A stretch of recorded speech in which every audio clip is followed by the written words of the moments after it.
Have you ever been so overwhelmed? So that reality itself started feeling strange. Not dramatic, not movie scene strange. No, just off. Like your thoughts stopped sounding like you for a while. Like your brain got too loud and too disconnected at the same time. I don't think people talk enough about what happens when the mind gets pushed too far for too long. Not stress, not anxiety. I mean that point where reality itself starts bending emotionally, where sleep disappears, thoughts speed up, paranoia quietly slips in, and suddenly you don't fully trust your own mind anymore. That's a terrifying feeling.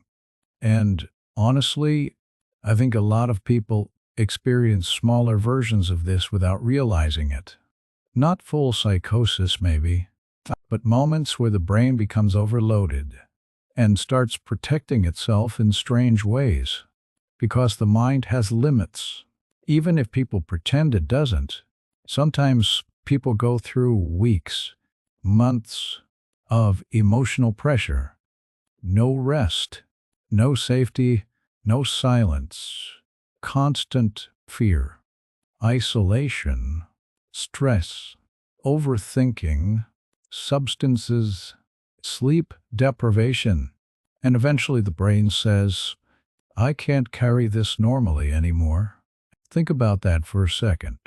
Sometimes induced psychosis doesn't arrive like chaos. Sometimes it arrives quietly. A person stops sleeping. Then they start questioning tiny things. Then patterns start feeling meaningful. Coincidences feel personal. Normal conversations feel threatening. And the scariest part is, to them, it feels completely real. That's the part people don't understand. From the outside, everyone says, just calm down. But inside that person's mind, their nervous system is already screaming. And maybe you've felt pieces of that before. Maybe not fully, but enough to know how fragile perception can become when someone is exhausted emotionally. I remember talking to someone once who said the hardest part wasn't the hallucinations. It was the loneliness afterward. Because when people hear the word psychosis, they immediately create distance. They stop seeing the human being underneath it. But a lot of the time, that person was just overwhelmed for too long. Yet too alone for too long. But too afraid for too long.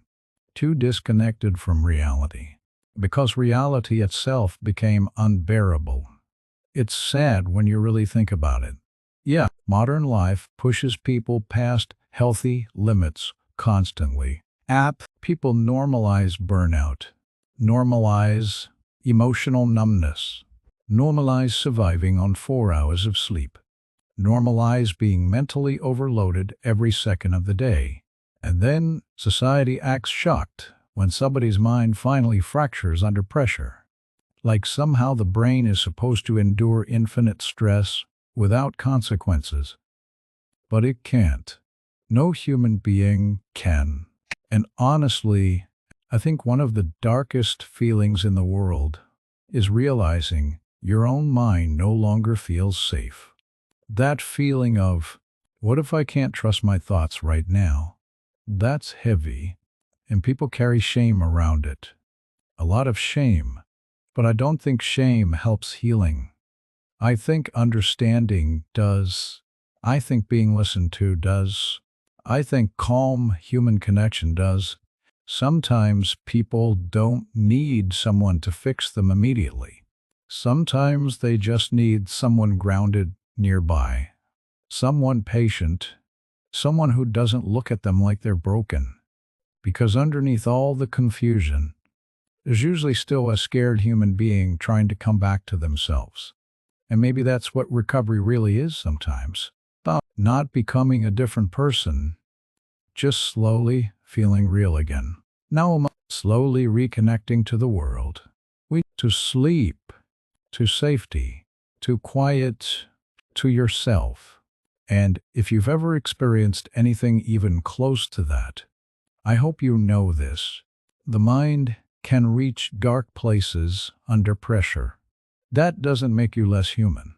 If anything, it reminds us how human we actually are.